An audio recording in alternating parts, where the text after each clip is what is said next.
Ilagay natin dyan ng pampalasa. Ating mga skalitsi. Bangkulis. Yan guys. So, pinrito muna natin dyan. Tapos, kuha tayo ng sauce.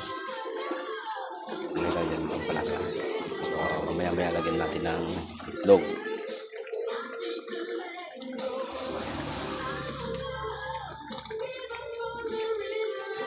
Lagyan natin guys itlog.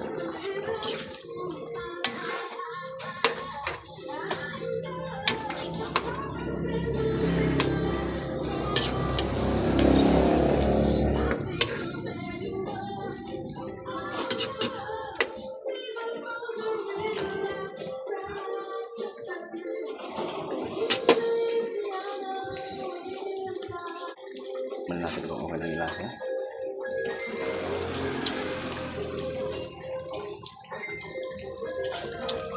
Basta. Sarap guys, sweet and sour.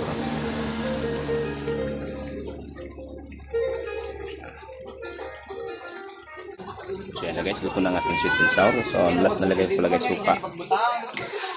Ayan, luto na. Okay, so nandito na tayo guys. So don't forget to follow, please like and share and subscribe ang aking YouTube channel, Dixie Vlog, and welcome to my Facebook page, Dixie Vlog.